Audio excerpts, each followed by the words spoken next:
Bambukai jūs mano mylimiausi. Pas mane papuolė dokumentinė tvarkinga. Šiandien atvažiavom ir visi stovim.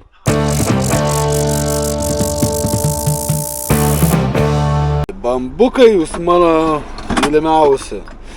Mes esam pakeliui į Angliją. Krausimės vėl iš laivo, kaip suprantu, jeigu gerai supratau bosą. Esu iš ten krojęs, bet aš jau buvau nustojęs filmuoti YouTube'ą. Tai turiu kelias nuotraukykės kažkur, reiks paieškoti. Turbūt pa WhatsApp'e, kad parodyt, kaip atrodo laivas. Laivas, kranas ir transporteris. Vėjo jėgainės irgi, kur keitimus daro. Kur dirba prie vėjo jėgainės. Įdomus aparatas. Kojos tokios nusileidž, poliai ant dugno. Aš kažkaip visą laiką galvojau, kad tos jėgainės pamatai yra giliai, pasirodo, nifiga ten nėra giliai. Va, tai jisai pats ant savo polių pasikėlė ir darbuojas ten, kad jūra neteliuškotų jų. Tai va, Suomijoje -18, Belgijoje +21. O taip va, ir čiaudau kaip velnys.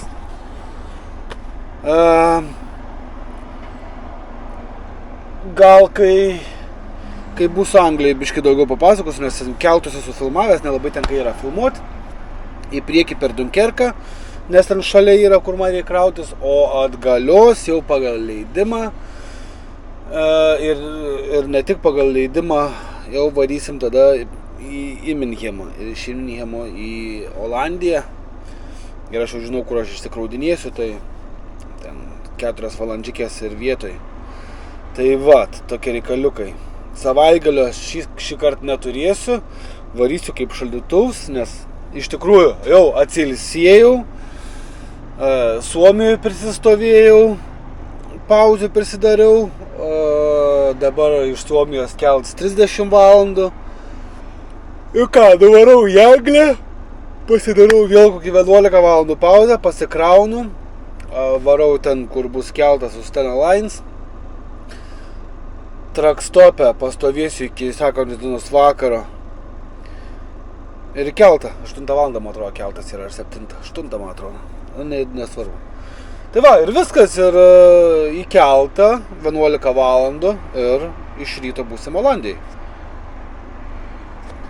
Ir dar spėsim gal tą pačią dieną išsikrauti, būtų labai gerai. Tai va, tam kartui aš out.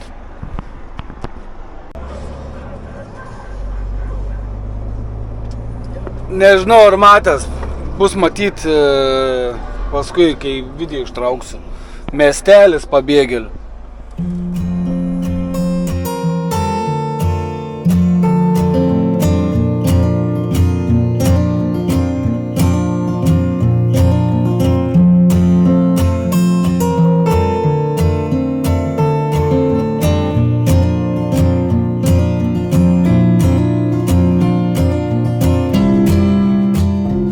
Nu, žodžiu, vėl trumps video, nelabai yra karodyti, ne? O biškai pažiūrėt, kaip su dronu paskaidžiau ir taip toliau. Daugiau neturiu karodyti, nes, Anglija.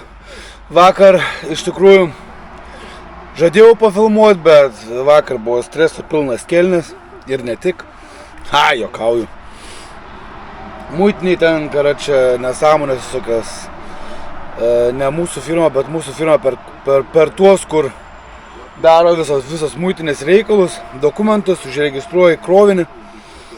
Darė, nedadarė kažko, 4 iš 5 mūsiškių nuvažiavo, o aš čia pasilikau, kelts išvažiuoju už 1,5 valandos.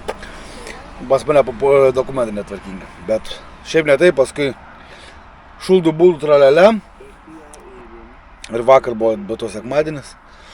Sutvarkė. Įleido į keltą, viskas ok. Tai va, čia liko man nepilna valandžikė, laukiu pilotų dabar, nes iškart 5 neradau užsakyti, tai laukiu piloto. Ir ką, ir nieko, ir važiuosim išsikrausim, gal pasikrausim šiandien, o gal nepasikrausim, kem 5 tonas Jeigu nėra ready, tai nepasikrausim. Krausimės rytoj iš ryto. Ir viso. Ir tokie reikaliukai. Ir važiuosim namo, nes savaitė baiginėjas. Tai va. Tai va, mano brangus bambukai. Vakar problema su numeriu, kad įvažiuoti laivą ir gauti keltą bilietus. Šiandien atvažiavom ir visi stovim. Va taip va, visi stovim. Visi iki vieno. Tie, kas buvom Anglijai. Tai va, nes neuždaro muitinės popierių. Ir karočią tiem yra stresas, nes jiem reikia, mes esam pasiruošę ir krautis, nes mums reikia ir pasikrauti važiuoti. Labai daug išvežti reduktorių reikia į Rostoką. Ir visiškai nieko negali padaryti. Tiem stresas, o man ką nueinu daryti, suvalgyti į sužėtelį, tai kas belieka. Ir paskui turbūt, jeigu nespėsiu išsikrauti, laiko neužteks, ketvirtadienį turiu baigti darbus. Su nuomos mašinytė bus. Namulio, bet ne, greičiau taip nebus. Iškrausiu vis tiek kokį antradienį gal. Tai ačiū, kad žiūrėjot ir iki.